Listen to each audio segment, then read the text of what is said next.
మత్తయి సువార్త 18వ అధ్యాయము 18 నుంచి 20 వచనాలు.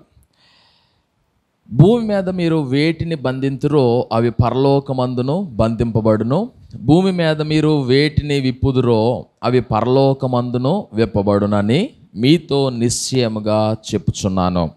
మరియు మీలో ఇద్దరు తాము వేడుకొను దేనిని గూర్చి అయినను భూమి మీద ఏకీభవించిన ఎడల అది పరలోకమందున నా తండ్రి వలన వారికి దొరుకునని మీతో చెప్పుచున్నాను. ఏలయనగా ఇద్దరు ముగ్గురు నా నామమున ఎక్కడ కూడి ఉందురో అక్కడ నేను వారి మధ్యన ఉందునని చెప్పను. మంచిది. నిజానికి చాలామంది అనుకునేది ఏంటంటే, ఇది చాలా పెద్ద చర్చ్ అండి, ఇక్కడ సుమారుగా 1,00,000 మంది వస్తారు, ఇది చాలా పెద్ద చర్చ్ అండి, ఇక్కడికి సుమారుగా ఒక 50,000 మంది వస్తారు, ఇది చాలా పెద్ద చర్చ్ అండి, ఇక్కడికి 10,000 మంది వస్తారు, ఇది చాలా పెద్ద చర్చ్ అండి, ఇక్కడికి 2,000 మంది వస్తారు అని కొన్నిసార్లు ఆ యొక్క సంఘం యొక్క క్వాంటిటీని చాలామంది చూస్తారు, ఆ సంఘం యొక్క సరిహద్దుల్ని కూడా చాలామంది చూస్తారు. మంచిదే, అది పెద్దదే.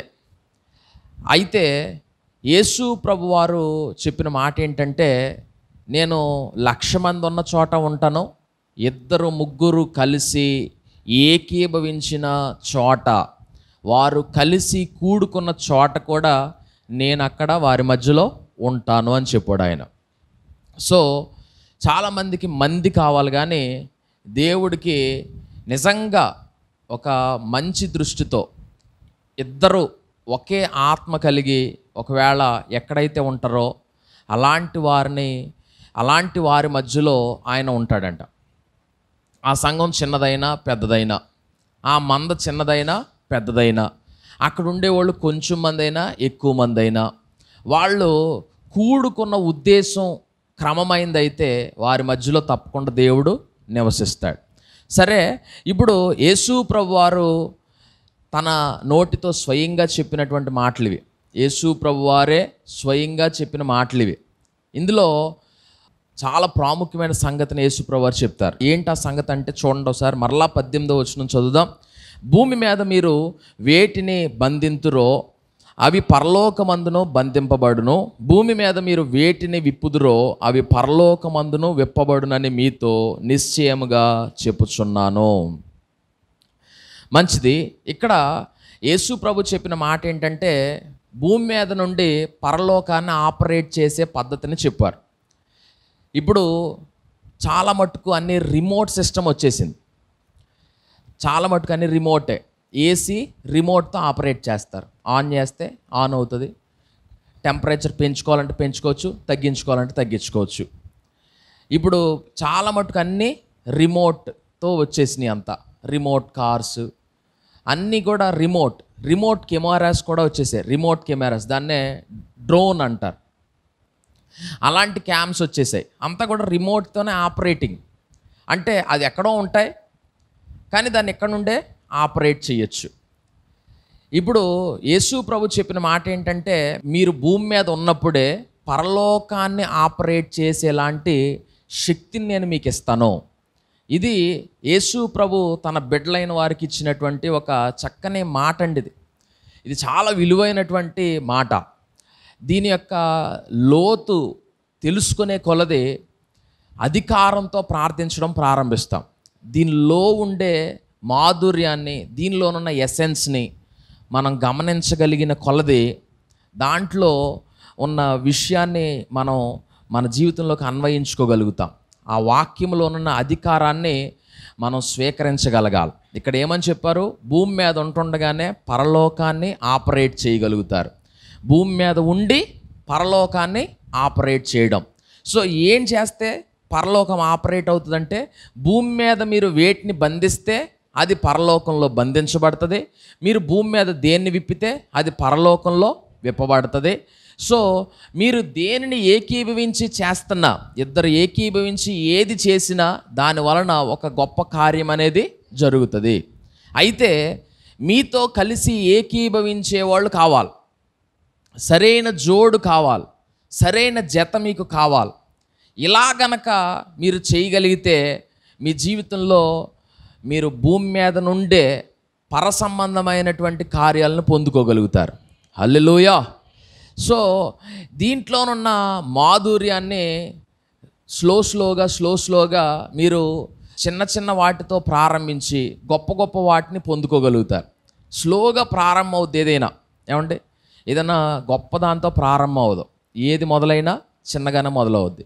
వానైనా ఒకేసారి కొండపోత కింద అయిపోదు, ప్రారంభపు చినుకులతో ప్రారంభించబడుతుంది. అయితే ఇందులోనున్న విషయం ఏంటంటే, మీకు ముందు క్లారిటీ ఉండాలి. ఏమనంటే, ప్రార్థన చేస్తే తప్పకుండా పరలోకంలో కదలిక వస్తుంది అన్న విశ్వాసం మీలో ముందు ప్రారంభించబడాలి. మీరు పరసంబంధమైన వ్యక్తులైతేనే మీరు మాట్లాడుతున్నప్పుడు పరలోకం మీ మాటకి చెవి నొగ్గుతుంది. మీరు నిజంగా పరలోకానికి కనెక్ట్ అయి ఉన్నారా లేదా అన్నది ఫస్ట్ మ్యాటర్. నిజంగా మీరు పరలోకానికి కనెక్ట్ అవ్వడానికి యేసు ప్రభువే మనకి మార్గమై ఉన్నాడు. ఇంకా వేరే మార్గం ఏమీ లేదు. నేను తప్ప వేరొక మార్గము లేదు. తండ్రి వద్దకు చేరడానికి యేసు ఒక్కరే మార్గమై ఉన్నారు. ఈ క్రమంలో మనం ఆదికాండంలో కూడా యాకోబుకి ఒక దర్శనం వచ్చిందండి. ఆ దర్శనం ఏంటి? ఆయన పడుకున్న సమయంలో రాయిని తలగడగా చేసుకొని నిద్రపోతున్న సమయంలో ఆయనకి ఆకాశాన్ని అంటిన ఒక నిచ్చెన కనిపిస్తూ ఉంది. ఆ నిచ్చెన మీద దేవదూతలు ఎక్కుతూ దిగుతూ కనిపించారు. అయితే ఆ నిచ్చెన ఎవరంటే ప్రభువైన యేసుక్రీస్తు వారు. ఇప్పుడు మీకు కూడా ఇక్కడ నుండి పరలోకానికి ఆ నిచ్చెన వేయబడుతుంది. మీ ఇంటి మీద నుంచి పరలోకానికి ఆ నిచ్చెన వేయబడుతుంది. మీ ఇంటి మీదకి దేవదూతలు దిగి వస్తూ ఉంటారు. మీ ఇంటి మీద నుండి దేవదూతలు ఎక్కి వెళుతూ ఉంటారు. ఇలాగా ఆ ప్రాసెస్ జరగాలి అని అంటే మీరు మొదట పరలోక సంబంధి అయి ఉండాలి. ఏ సంబంధి అండి? పరలోక సంబంధి అయి ఉండాలి. ఇప్పుడు మీరు భారతీయులు కాబట్టి భారతదేశంలో ఉండే ప్రతి హక్కుని, భారతీయుడిగా మీ యొక్క ప్రతి హక్కుని కూడా మీరు వినియోగించుకుంటున్నారు. అందులో ప్రాముఖ్యమైన హక్కు ఓటు హక్కు, మాట్లాడే హక్కు, మీరు సొంతంగా మీరు ఏ మతాన్నైనా స్వీకరించే హక్కు, ఇలా కొన్ని హక్కులనే ఉన్నాయి. ఇలాంటి వాటన్నిటిని కూడా మీరు చక్కగా అనుభవిస్తూ ఉన్నారు. ఎందుకంటే మీరు ఎవరో భారతీయ పౌరులు కాబట్టి. అలాగే ప్రభువు చెప్పిన మాట ఏంటంటే, మీరు పరలోక వారసులుగా ఉంటే పరలోక పౌరసత్వాన్ని అనుభవించవచ్చు. పరలోక పౌరసత్వం ఎక్కడి నుండి వస్తుంది అని అంటే, ఎవరు క్రీస్తునందు పరిపూర్ణమైన విశ్వాసం ఉంచి ఎవరైతే ఆయనని సంపూర్ణంగా విశ్వసించి రక్షించబడ్డారో వాళ్ళందరూ ఇప్పుడు ఎవరో పరలోక పౌరులు. అయితే ఈ పరలోక పౌరులకే ఆ పరలోక పౌరసత్వం యొక్క విలువ తెలియక కొన్ని పర్యాయాలు వాళ్ళు చాలా చీప్గా ప్రార్థన చేయడం ప్రారంభిస్తారు. చాలా చీప్ ప్రేయర్స్ అంటారు. అంటే చవకబారు ప్రార్థనలు చేస్తూ ఉంటారు. చవకబారు ప్రార్థనలు కాదు కానీ ఖరీదైన ప్రార్థనలు చేయాలి మనం. ఎలాంటి ప్రార్థనలు అంటే? ఖరీదైన ప్రార్థనలు అంటే కొంచెం ఎక్కువ మొత్తంలో వచ్చే ప్రార్థనలు. ఏంటండి? ప్రభా ఈ మట్టుకు చేసే తండ్రి, ఇదొక్కటి చేసి పెట్టిన ఆయన, నీకెంతైనా పుణ్యం ఉంటుంది తండ్రి. ఏంటి, దేవుడికి కూడా పుణ్యమే? ఇదొక్కటి చేసి పెట్టిన ఆయన, నీకు ఎంతైనా రుణపడి ఉంటాను తండ్రి. ఈ ఒక్కటి చాలు నాయన, ఇంక నేను వేరే అడగను నాయన. ఈ రోజుకే, రేపు మళ్ళీ ఇంకోటి అడిగేస్తాం ఎలాగో. ఈ రోజుకి తండ్రి ఇంకా నాయన అనే చవకబారు ప్రార్థనలు వద్దు. మనం పరలోక పౌరులం, ఆయన బిడ్డలం. ఆయన బిడ్డలకి తగ్గట్టుగా మన ప్రార్థనలు ఉండాలి. హల్లెలూయా. ఆయన బిడ్డలకి తగ్గట్టుగా మన జీవితం మనం కొనసాగింప చేయగలగాలి. ఇద్దరు కలిసి ఏదైనా చేయగలరంటే, ఇద్దరి వల్ల ఏమైనా జరుగుతాయి. బైబిల్లో గాడిదని విప్పడం కోసం ఒక్కడిని పంపలేదు, ఇద్దరు శిష్యుల్ని పంపించాడంట. ఎందుకంటే ఒక్కడు ఒకవేళ వెళ్తే అక్కడ ఏమైనా వ్యతిరేకత వస్తే మళ్ళీ వెనక్కి వచ్చేస్తాడని. అందుకని ఇద్దరిని పంపాడు. ఎందుకంటే ఒకవేళ మధ్యదారిలో మనసు మారిపోద్దేమో, ఇంకొకడు ఉంటే పురుకొలుపుతాడు, అందుకోసమని మళ్ళా ఇతను ఏమన్నా అనుకుంటాడేమో అనన్నా కానీ వెళ్తారన్న ఉద్దేశంతో ఇద్దరిని పంపించాడు. ఇద్దరు వెళ్తే శక్తి ఉంటుందండి. ఒక్కళ్ళు 1000 మందిని తరిమితే ఇద్దరు కలిసి 10,000 మందిని తరమగలుగుతారంట. అంటే ఇద్దరిలో శక్తి అధికమవుతుందండి. ఒక్క పుల్ల మండేటప్పుడు ఒకలాగుంటే 2 పుల్లలు కలిస్తే మంట పెరుగుద్ది. ఒక తాడు బలం కంటే 2 తాళ్ళు బలం ఎక్కువ ఉంటుంది. అలాగే మీరు ప్రార్థన చేసేటప్పుడు మీతో కలిసి ఏకీభవించి ప్రార్థన చేసేటటువంటి మీ ఆత్మీయ స్థాయికి తగినటువంటి వాళ్ళనే మీరు వెతుక్కోవాలి. అలాంటి వాళ్ళతో కలిసి ప్రార్థన చేయాలి. అవిశ్వాసులతో కలిసి ప్రార్థన చేశారనికి ఏమవుతుందో తెలుసా? మీలోనున్న విశ్వాసాన్ని కూడా, అన్నయ్య అలా ఏం జరుగుద్దిలేరా, సిల్లి అది ఏం జరుగుద్ది, నువ్వు ఎందుకు అనవసరంగా అంత ఎక్సైట్ అయిపోతున్నావు, ఏమవ్వదో, నువ్వు మరీ అంత ఎక్కువ ప్రార్థన చేసేకు, మరీ ఎక్కువ అడిగేస్తున్నట్టు అనిపించట్లేదా దేవుణ్ణి, నువ్వేటి అంత అధికారంతో ప్రార్థన చేసేస్తున్నావు, మనం ఎంత, మన బతుకులు ఎంత, ఇలాంటి పేదాస్కౌర్లు మాట్లాడే వాళ్ళతో అసలు కలకండి. ఎందుకంటే వాళ్ళతో కలిస్తే మీకున్న విశ్వాసం సగం పాడైపోద్ది. అర్థమైందా? మీరు సరైన భక్తిపరులైనటువంటి వాళ్ళతో కలిసి ఏం చేయాలి? ప్రార్థనని కొనసాగించాలి. మీరు కలిసి ప్రార్థన చేస్తున్న సమయంలో శక్తి విడుదలవ్వాలి. అంతవరకు ప్రార్థన చేస్తూనే ఉండాలి. అంతవరకు అలాగా ప్రార్థన ప్రార్థన ప్రార్థన ప్రార్థనలో అలాగ కొనసాగాలి. పట్టు విడవని యాకోబు లాంటి ప్రార్థనా జీవితం రావాలండి మనకి. హల్లెలూయా. ఆశీర్వదింతే కానీ ఈ రాత్రి నిన్ను విడిచిపెట్టను అని దేవుని పాదాలు పట్టుకున్న యాకోబులు మనకి ఈ కాలంలో కావాలండి. అప్పుడే యాకోబు జీవితం ఇశ్రాయేలుగా మారిపోయి ఆశీర్వాదకరంగా మారిపోయి ఒక గొప్ప దేశంగా దేవుడు యాకోబుని చేశాడు. ఇశ్రాయేల్ ఇప్పుడు ఏంటి? దేశం. ఆయన పేరు మీద దేశం ఉంది, మన పేరు మీద ఈది కూడా ఉండదు. Praise the Lord. దానికి కారణం ఏంటంటే మనం రాత్రులు ప్రార్థన యందు ఉండం, దీని యందు మనం గడుపుతాం.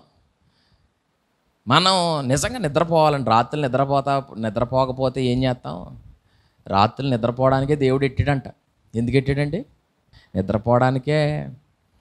నిద్రపోవడానికే దేవుడు పెట్టాడు. కానీ కొన్నిసార్లు ఆ నిద్రను కూడా త్యాగం చేసి ప్రార్థన చేయాలి. అప్పుడు మనల్ని దేవుడు ఆశీర్వాదకరంగా చేస్తాడు. అయితే ఇద్దరు వ్యక్తుల గురించి ఈరోజు మీకు చెప్తాను. ఆ ఇద్దరు వ్యక్తులు అననుకూల పరిస్థితుల్లో కలిసి రాత్రి ప్రార్థన చేస్తున్నారంట. అలాంటి ప్రార్థనలో నుండి శక్తి విడుదలై బంధకాలు తెంపబడిపోయాయి. హల్లెలూయా. అపోస్తుల కార్యాల గ్రంథం 16వ అధ్యాయము 23వ వచనం. వారు చాలా దెబ్బలు కొట్టి వారిని చెరసాలలో వేసి భద్రముగా కనిపెట్టవలనని చెరసాల నాయకునికి ఆజ్ఞాపించిరి. అతడు అట్టి ఆజ్ఞను పొంది వారిని లోపలి చెరసాలలోనికి త్రోసి వారి కాళ్లకు బొండ వేసి బిగించెను. అయితే మధ్యరాత్రి వేళ పౌలును శీలయు దేవునికి ప్రార్థించుచు కీర్తనలు పాడుచు నుండిరి. ఖైదీలు వినుచుండిరి. అప్పుడు అకస్మాత్తుగా మహాభూకంపము కలిగెను. చెరసాల పునాదులు అదిరెను. వెంటనే తలుపులన్నీ తెరుచుకొనెను. అందరి బంధకములు ఊడెను. హల్లెలూయా. ఇద్దరు కలిసి విడుదల ప్రకటించారు. ఇద్దరు కలిసి విడుదల ప్రకటించగా అందరి బంధకాలు ఊడిపోయాయి. చెరసాల పునాదులు అదిరిపోయాయి. అక్కడ ప్రజలందరూ కూడా ఆ యొక్క కట్ల నుంచి విడుదల పొందగలిగారు. ఇద్దరు కలిసి ఒక రాత్రి పాటలు పాడుతూ ప్రార్థన చేస్తూ రాత్రి గడుపుతూ ఉంటుండగా వాళ్ళు ఇంకా అలా పాటలు పాడుతూ వాళ్ళు ఇంకా అలా ప్రార్థన చేస్తూ ఉంటుండగానే అద్భుతం, పరలోకం నుండి దేవుడు ఒక గొప్ప శక్తిని విడుదల చేశాడు. హల్లెలూయా. మీరు ఇక్కడ ప్రార్థన చేయడం ప్రారంభిస్తే పరలోకంలో కదలిక ప్రారంభం అవ్వాలి. ఎక్కడ? పరలోకం. చాలామంది క్రైస్తవులు అంటే ఏటో అనుకుంటారు. కొన్నిసార్లు క్రైస్తవులకైతే వెళ్దాళ్ళు ఎవరో. అదే ప్రాబ్లం. ఇప్పుడు అసలు ప్రాబ్లం ఎక్కడ ప్రారంభమైందంటే మనోళ్ళలోనే. బయట వాళ్ళు ఏమనుకోవడం తర్వాత సంగతి. మనోళ్ళకే తిరగ మొదట. మీరు ఏమై ఉన్నారో మీరు ఎరిగి ఉంటే మీరు ఆ ప్రకారంగా ఉంటారు. మీరు ఎవరో మీకు తెలియాలి. ఈరోజు ప్రసంగం అంతా అదే. మీరు ఎవరంటే అధికారము కలిగిన క్రీస్తు బిడ్డలో. హల్లెలూయా. ఒకసారి చేతులు ఎలా పెట్టండి. నేను అధికారము కలిగిన క్రీస్తు బిడ్డను. ఆమెన్. అలా ఉండాలి మీరు. క్రీస్తు బిడ్డనని చెప్పి మళ్ళా సీపు పనులు చేయకూడదు. మీరు ఎవరో అలాగ ఉండాలి. ఇక్కడ అపోస్తులైన పౌలు అలాగే ఆయనకి సహకారంగా వెళ్ళినటువంటి శీల వీళ్ళిద్దరూ కూడా చాలా భక్తి కలిగినటువంటి వారు. వాళ్ళిరువురు ఒక ప్రాంతంలో సువార్త చేస్తున్నారు. నిజానికి వాళ్ళు వేరే ప్రాంతానికి వెళ్ళాలనుకుంటారు, కానీ ఆసియాకు వెళ్ళొద్దని దేవుని ఆత్మ వారిని ఆటంకపరుస్తారు. వెళ్ళొద్దు అని చెప్తారు. అక్కడి నుంచి వేరే ప్రాంతానికి వెళ్ళమని దేవుడు వారిలో ప్రేరణ కలుగు చేస్తాడు. అయితే ఆ ప్రాంతానికి వెళ్తారు. అక్కడ లూదియా పరిచయం అవుతారు. ఆ తర్వాత అక్కడి నుంచి అలాగా వెళ్తా ఉంటుండగా పుతోన్ అనే దెయ్యం పట్టిన ఒక అమ్మాయి వీళ్ళ దేవుని సేవకులని గట్టిగా చెప్పేస్తూ ఉంటుంది. అప్పట్లో యేసు ప్రభు ఆయన ఎక్కువ పబ్లిసిటీ చేయించుకోలేదు. కొన్నిసార్లు అయితే యేసు ప్రభు ఏమన్నారంటే అద్భుతాలు చేసాక కూడా ఎవరికి చెప్పొద్దని చెప్పారు. ఎందుకని అద్భుతాలు చేశాక ఎవరికి చెప్పొద్దని చెప్పారంటే, యేసు ప్రభు అద్భుతాలు చేస్తున్నాడన్న విషయం ప్రజలకు తెలిసి యేసు ప్రభు ఎందుకు వచ్చాడో అని ముందుగానే గుర్తెరిగి యేసు ప్రభుని కాలం సంపూర్ణం అవ్వక ముందే చంపేస్తారు. అందుకని ఆయన అద్భుతాలు చేస్తా ఉన్నా ఎవరికి చెప్పొద్దు, తెలియనివ్వద్దు, అంతా సీక్రెట్ చాప కింద నీరులాగా నన్నవ్వండి అన్నాడు. అలాగే అపోస్తులైన పౌలు కూడా ఆయన సేవ చేస్తూ అక్కడ ఆ అమ్మాయిని కంట్రోల్ అని చెప్తున్న ఆ అమ్మాయి ఇంకా కేకలేస్తుందంట. మనమైతే ఏం చేస్తాం? బాగా చెప్తుంది, నేను సేవకుడిని అని ఎవరు చెప్తున్నారు? దెయ్యం చెప్తుంది. ఇంకోసారి చెప్పు, మైక్ ఇచ్చేసి. ఎవరు నేను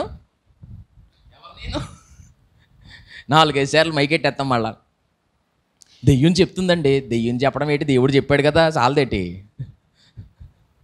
దెయ్యం చెప్పిందంట. ఏమని? ఆయన సేవకుడని. అయితే పౌలు గారికి ఏమాత్రం ఆటల మీద మక్కువ లేదు. ఎందుకంటే పౌలుకి అలాంటి అద్భుతాలన్నీ చాలా సింపుల్ అండి. పౌలుకి ఎంత సింపుల్ అంటే అద్భుతం, ఆయన నడికట్టు ముట్టిన అద్భుతమే. ఆయన ముఖం తుడుచుకునే రుమాలు ముట్టుకున్న అద్భుతమే. ఇంకా అలాంటి వాడికి నన్ను దెయ్యం సేవకుని అని పిలుస్తుంది అని అంటే అది పెద్ద అద్భుతం ఏముంది? అది ఆయనకి సింపుల్గా అనిపించింది. సో విషయం ఏంటంటే, మనం రారాజు బిడ్డలుగా చిన్న వాటికే ఎక్కువ రెస్పాండ్ అయిపోకూడదు. చిన్న వాటిని చిన్నగానే చూడాలి. మనకి ఏది గొప్ప అంటే ఒక పాపి రక్షణ పొందడం గొప్ప. మనకి హల్లెలూయా. అద్భుతాలు స్వస్థతలో జరుగుతాయి, జరక్క మానవు. అవన్నీ మనల్ని వెంబడింతాయి. అంతే, మనల్ని వెంబడింతాయనండి. మళ్ళానండి, సువార్త ప్రకటించుకుంటా వెళ్ళారంట. మార్కు సువార్త 16వ అధ్యాయం చివరి వచనంలో చూస్తే వారు సువార్త అంతటా ప్రకటించుకుంటా వెళ్ళారు. సూచక్రియలు వారిని వెంబడించుకుంటా వెళ్ళి వాక్యాన్ని స్థిరపరిచేయంట. వాక్యం విలువడిందంటే ఆటోమేటిక్గా అక్కడ అద్భుతం జరుగుద్ది. అంతే, ఇంకా మళ్ళా అద్భుతాల కోసం ఏమి పొరాకులాడి పరుగులెట్టేక్కలేదు. చెప్పబడిన వాక్యంలో నుండి ఆ శక్తి విడుదలైపోయి అక్కడ ఏదో క్రియ జరిగించేది. అంతే, తప్పకుండా ఆ శక్తి విడుదలవుతుంది. అంతే. సో ఇక్కడ మనం నేర్చుకోవలసిన విషయం ఏంటంటే, అపోస్తులైన పౌలు శీలలో అక్కడ జరుగుతున్న అద్భుతాలు ఇవన్నీ చాలా సింపుల్గా అనుకుంటున్నారు వాళ్ళు. తర్వాత అక్కడ ఆ అమ్మాయిలో పట్టిన దురాత్మనే గద్దించగానే ఆ అమ్మాయిలో ఉన్న దురాత్మ పోయిందంటే, పోయి ఆ అమ్మాయి సోది చెప్పడం మానేసింది. పుతోను అనే దెయ్యం పట్టిన అమ్మాయి సోది చెప్పడం మానేసి సువార్త చెప్పడం మొదలెట్టింది.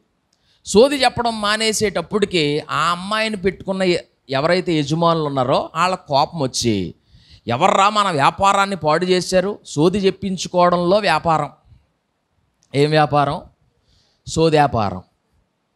సో పోన్లే, ఏదో వ్యాపారం, అడుక్కుది నీకంటే అది సుఖమే, కానీ ఇది అసలు సుఖం కాదులే. ఎందుకంటే జరిగింది చెప్తారు, జరగలేంది కూడా చెప్తారు. అందుకని ఎందుకు అలాంటివి మనకే? సరేలే, సోది చెప్పారంట. ఒకప్పుడు మనం చెప్పించుకున్నాం కదా, చెప్పమ్మా అరిచేతిలో చూసి, ఈ రేఖ ఏంటి? ఈ రేఖ తల్లి కడుపులో ముడుచుకుని పడుకుంటే వచ్చిన రేఖ. అంతే తప్పితే ఎక్కడుంది నాకు ధనరేఖ ఉందా? ధనరేఖ లేదు నీకు, అసలు మొత్తం దరిద్రమే. నాకు పెళ్ళి అవుద్దా? లేదు, పొరపాటును కూడా అవ్వదు నీకు. నేను ఒకవేళ వ్యాపారం పెట్టాను అనుకో, ఏం జరుగుతుంది? వ్యాపారమా? అంతా బూడిదే. ఇలా చెప్పేవాడు వచ్చాడు అనుకో, జనాలు ఎవడో చెప్పించుకోడండి. అయ్యి బాబాయ్ నీకు అంతా కలిసి వచ్చేస్తుంది అనేసారు అనుకో, అంతా కలిసి వచ్చేస్తుందంట, ఎక్కడుంది కట్ట తీసుకెళ్ళి ఇచ్చేస్తాడు అంతే. అర్థమైందా మీకు? సోది చెప్తానమ్మా సోది అంటే అందరూ విన్నారు. ఇప్పుడు ఆ అమ్మాయి సోది చెప్పడం మానేసింది. ఏం మానేసింది? సోది చెప్పడం మానేసింది. ఈ లోపల కోపం వచ్చేస్తుందండి జనాలకి. జనాలు బాగుపడితే ఓ పట్టాన్ని ఎవరికైనా నచ్చదండి. మంచి అయిపోయామంటే నచ్చం. ఒకవేళ ఎప్పుడైనా దేవుని సన్నిధికి వెళ్ళారనుకో, ఆడు కూడా కలిసిపోయాడురా, ఆ పిల్ల కూడా కలిసిపోయిందిరా అనేసి ఏమంటారు? ఇన్ని మాటలని ఉంటారు మిమ్మల్ని. యేసుప్రభువుని నమ్ముకున్న టైంలో మిమ్మల్ని ఎవరు ఏమనలేదా? చక్రమ్మ గారు ఏమనలేదు అన్నారు. చూసారా ఆవిడ ఎంత గట్టిగా చెప్పిందో? నేను మైక్లో చెప్పిన దానికంటే గట్టిగా చెప్పింది ఆవిడ. ఎందుకంటే పడున్నది ఆవిడ. సంగీత గారు ఎప్పుడు మిమ్మల్ని ఎవరు ఏమనలేదా? యేసుప్రభువుని నమ్ముకున్నందుకు మా బాగా వెళ్తున్నావు తల్లే అన్నారా? ఎవడు అలాగంట? ప్రభువుని నమ్ముకున్న కొత్తలో అందరూ పడ్డావాళ్ళమే. నన్ను మా స్కూల్లో ఎన్ని మాటలనివ్వరో, భక్తుడు వచ్చేసాడు రా యేసుబాబు భక్తుడు, నన్ను ఎన్ని మాటలో పడ్డాను. కానీ ఎవరైతే నన్ను అన్నారో వాళ్ళందరి మీద ఎట్టాడు దేవుడు నన్ను. హల్లెలూయా అన్నవాళ్ళు అంటారు, అన్నివ్వండి. పాడు బతుకు మానేసినందుకు మనం సంతోషించి ఆనందించాలి. హల్లెలూయా. ఎంతకాలమని మోసంలో బ్రతుకుతాం, ఎంతకాలమని అబద్ధంలో బ్రతుకుతాం, ఎంతకాలమని లోకంలో బ్రతుకుతాం. నిజంగా మనం ఈ లోకంలో ఎందుకున్నామో ఆ ఉద్దేశాలు మనకు అర్థం అవ్వాలి. పౌలు శీలలు కలిసి సువార్త చేస్తున్న సమయంలో పుతోననే దురాత్మ పట్టినటువంటి ఆ అమ్మాయిలోనున్న ఆ దురాత్మ పోయాక ఆ అమ్మాయి జీవితం సోది మానేసి సువార్త చేపట్టింది. ఆ అమ్మాయి జీవితంలో ఇక లోక వార్తలు మానేసి దేవుని వార్త మొదలుపెట్టింది. ఆ అమ్మాయి జీవితమే ఒక సువార్త. ఆ అమ్మాయి మళ్ళీ నోరు తెరిచి ఏం చెప్పక్కర్లేదు. ఆ అమ్మాయి నోరు మూసేసిందంటేనే ఇదేంటి ఇది వరకు ఈ అమ్మాయి గడగడ మాట్లాడేది కదా, ఇప్పుడు ఏంటి ఇలా మాట్లాడకుండా అయిపోయింది అని అంటే ఏమైపోయింది? ఆ అమ్మాయిలో గడగడా మాట్లాడించే ఆ దురాత్మ బయటికి వెళ్ళిపోయింది. సో దేవుని బిడ్డలారా, ప్రభువు దగ్గరికి వచ్చాక, ప్రభువు చెంత చేరాక మీరు మునుపు చేసే వాటిని మానేయగలుగుతారు. ఆమేన్. అదే సాక్షి జీవితం. ఒకప్పుడు తాగేవాడు మానేస్తాడు, ఒకప్పుడు తిరిగేవాడు మానేస్తాడు, ఒకప్పుడు కొండాలు చెప్పే అమ్మ మానేస్తుంది, ఒకప్పుడు లోకరీతిలో జీవించినటువంటి స్త్రీలు ఇప్పుడు పద్ధతిగా బ్రతుకుతారు. ఇదే కదా సువార్త అంటే. దేవుని వాక్యంలో ఈ మధ్యకాలంలో మంచి మాట విన్నానండి. అదేంటంటే, మిమ్మల్ని సువార్త చెప్పనివ్వట్లేదా, సేవ చేయనివ్వట్లేదా, అయితే నీ బ్రతుకు ద్వారా చూపించు సువార్త ఏంటో అని చెప్తున్నారు. ఏంటంట, నిన్ను మాట్లాడనివ్వట్లేదా, చేతల్లో చూపించు దేవుడంటే ఏంటో అని చెప్తా ఉన్నారు. సో దేవుని బిడ్డలారా, అపోస్తులైన పౌలు శీలలు కలిసి వెళ్తున్న సమయంలో దేవుని సేవకులని వాళ్ళ గురించి చెప్తా ఉంటే ఎక్కడక్కడ సేవ పాడవుద్దో, అక్కడ సీక్రెట్గా జరుగుతున్న పరిచర్య ఎక్కడ రివీల్ అయిపోతే మళ్ళా పరిచర్యకి ఆటంకం వస్తుందని ఆయన గద్దించగా ఉన్న పళంగా ఆ అమ్మాయిలో ఉన్న దురాత్మ వెళ్ళిపోయింది. దురాత్మ వెళ్ళిపోయింది కానీ చాలా భయంకరమైన సమస్య ప్రారంభమైంది. సేవలో ఏమొస్తాయి? సమస్యలు వస్తాయి, శ్రమలు వస్తాయి. శ్రమలు పడకపోతే అది సేవే కాదు అసలు. బోల్డ్ వస్తాయి. యాండ్రూస్కి కూడా బోల్డ్ వచ్చాయి. శ్రమలో కొలిమిలోకి వెళ్ళే కొలది సువర్ణంగా మార్చబడతాం. శ్రమల కొలిమిలోకి దేవుడు ఎంతవరకు తీసుకెళ్తారో తెలుసా? దాంట్లో యేసు రూపం వచ్చే వరకు కాలుస్తాడంటే. బంగారం అంట అగ్నికి భయపడదంట. బంగారం అగ్నికి భయపడదు. ఒక క్రైస్తవుడు అగ్ని వంటి మహాశ్రమలు కలుగుతున్నప్పుడు భయపడనవసరం లేదు. కారణం, అవి మనల్ని కాల్చజాలవు, అవి మనకి మెరుగెడతాయి. అంతే తప్పితే అవి మనల్ని బూడిద చేయలేవు, మనల్ని మెరుగెడతాయి. మునుపటి కంటే పలానా శ్రమ వచ్చిందా, ఆ శ్రమ వచ్చిన దానికి ముందు ఉన్నదానికంటే ఆ శ్రమ తర్వాత ఉండే జీవితం మరింత ప్రకాశమానంగా వెలుగుతుంది. హల్లెలూయా. ఇక్కడ రాయబడిన విషయం ఏంటంటే, అపోస్తులైన పౌలు గారికి సేవలో శ్రమ వచ్చింది, ఆటంకం వచ్చింది, ఇబ్బంది వచ్చింది. మంచికి వెళ్తే చెడు ఎదురైంది. అనండి ఒకసారి అన్నమాట. మంచికి వెళ్తే చెడు ఎదురైంది. కొన్నిసార్లు మంచి చేసేద్దాం అనుకుంటారు, కానీ అక్కడే చీడు ఎదురవుతుంది. ఏదో కొంత సహాయం చేద్దాం అనుకుంటే సహాయానికి కాస్త రివర్స్ అయిపోతుంటుంది. దాన్ని ఏమంటారంటే వికటించడం అంటారు. మందు వేసినప్పుడు ఏమైంది? వికటించింది. సరే, దేవుని బిడ్డలారా, ఈయన స్వార్థ చేసాడంట, వికటించేసింది. వికటించి అక్కడ ఉన్న వాళ్ళందరూ తలో బూటు కాలుతో తన్నేశారండి. ఒక్కొక్కడు ఇలాగా పెట్టుకొని గుద్దుతున్నారు ఒక్కొక్కడు. అందులో నష్టపోయినోడు ఒకడైతే బాగానే దొరికాడు అని దైవజనుడిని భయంకరంగా ఫుట్బాల్ ఆడేశారండి. అపోస్తులైన పౌలు, ఎన్నో సంఘాలు కట్టిన దైవజనుడు, శ్రమలో శ్రమలో శ్రమలో బూట్కాళ్ళతో తన్నుతున్నారండి. ఇన్ని దెబ్బలు తగిలి ఉంటాయంటారు. ఎక్కడ పడితే అక్కడ కొట్టేశారు. ఆయనతో కూడా వెళ్ళిన శైలస్, ఆయన పరిస్థితి అన్న సేవ సేవ అన్నావు, నీతో కూడా వచ్చినందుకు నీతో పాటు 4 తన్నించుకున్నానన్న. అన్న నాకేమిస్తావని అడిగావు కదా తమ్ముడు, ఇదిగో ఇదే సేవలో వచ్చినందుకు, ఇదే ఏటి ఈయనకి పడ్డాటిల్లో ఓ 2 ఆయన మీద కూడా పడ్డాయి. అంటే బూట్ కాళ్ళలో ఈయనకి తగిలినాయి, ఆయనకి తగిలినాయి. సేవకుల్ని బోల్డ్ మాటలు అంటారు, అన్నివ్వడమే. అన్న తర్వాత ఏం జరిగిందో చెప్తాను. అదే కదా ఈరోజు మన ప్రసంగం. 23వ వచనం, వారు చాలా దెబ్బలు కొట్టి వారిని చెరసాలలో వేసి భద్రముగా కనిపెట్టవలనని చెరసాల నాయకునికి ఆజ్ఞాపించిరి. ఎందుకని భద్రంగా కనిపెట్టమన్నారు?